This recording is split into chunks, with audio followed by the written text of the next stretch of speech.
everyone, welcome back to the kitchen. I'm Noreen and this is my kitchen. Today I have to make a cake for my dad, so I thought I think I'm going to go ahead and do a video while I do that because you've never seen how I make my box cake mix delicious. Now, I did a whole podcast on the incredible shrinking cake mix, and I will leave a link to that down below if you want to check that out. Really a lot of good information, but today I'm going to use my favorite Duncan Hines cake mix. This is a lemon supreme because that's what my dad likes the best.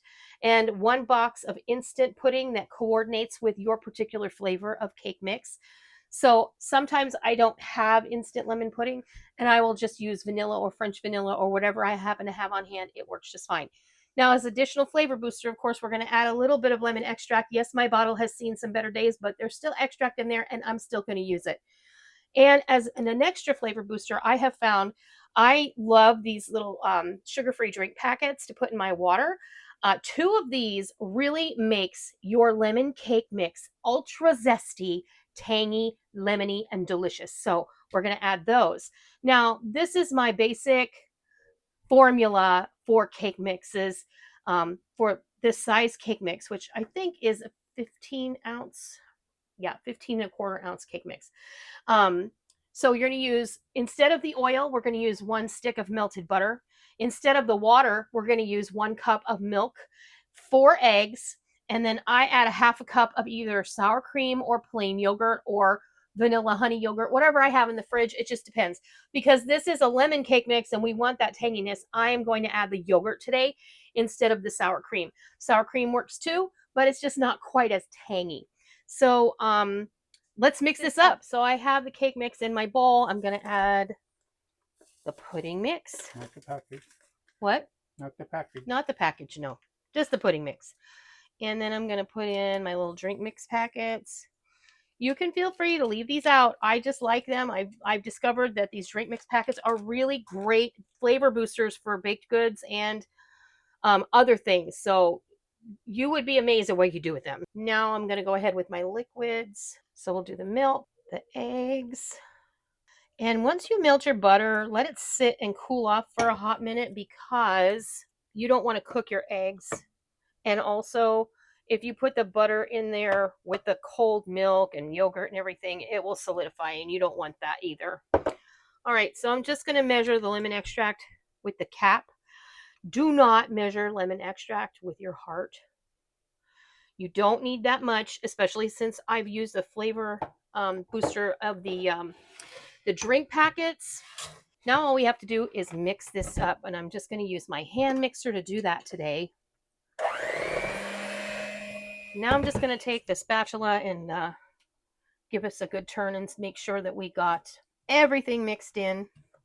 The beautiful part about cake mix, and I learned this from the Cake Mix Doctor. If you guys are familiar with that cookbook, I love that cookbook. I think it's not in print anymore, but I cherish the one that I have and the one that my mom had. It's just, she's like, you really can't, you know, it's okay if you don't mix everything in, if you like have a little bit of dry stuff at the bottom, but you want to make sure most of it is in there. So that's it. Honestly, we're just going to go ahead and put this in a prepared pan. And since I'm taking this to my dad, I am using a foil pan. All right, I'm just going to get this nice and spread evenly. I have my oven preheated to 350 degrees.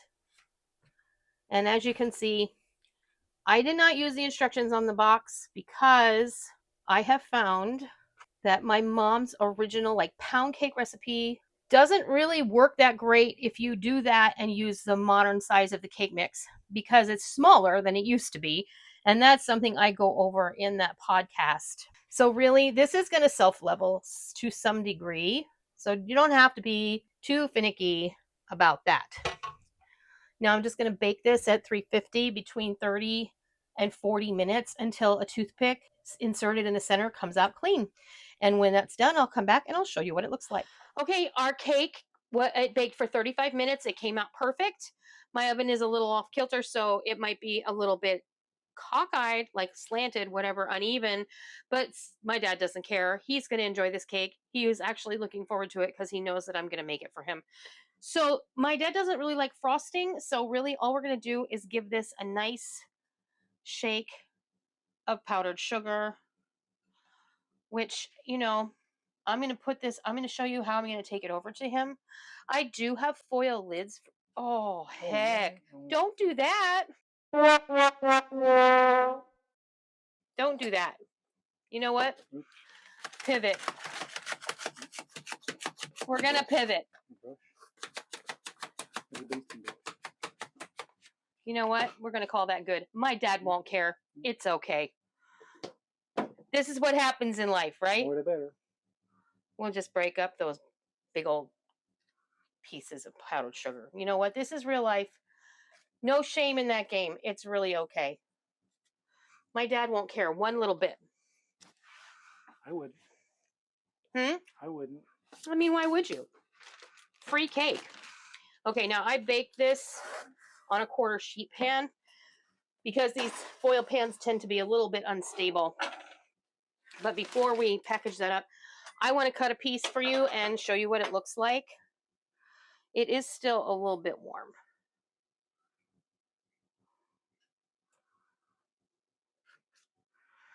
And that's okay.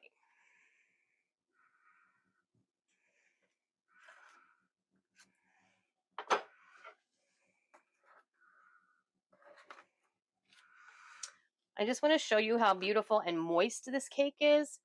Look at how springy it is. It's delicious. I'm sure he's going to love it. When you make your box cake mix like this, I know you're going to love it too. So I just wanted to share that with you. Since I was making it, I thought it was a great opportunity to share how I... Before we go, I wanted to show you how I'm going to take this over to my dad's house. Now, like I said, I have foil lids that go over these pans. However, I find that if you're going to store a cake and you've made it in a foil pan, or if you've made it in a regular cake pan at home, like in a 9x13 pan, and you don't have one of those covers for it, I like a 2-gallon Ziploc bag because look at how perfectly this pan fits in that bag. And then all you have to do is zip it right up, kind of squeeze as much air out of it as you can, and it's good to go to Dad's house. So cake mix.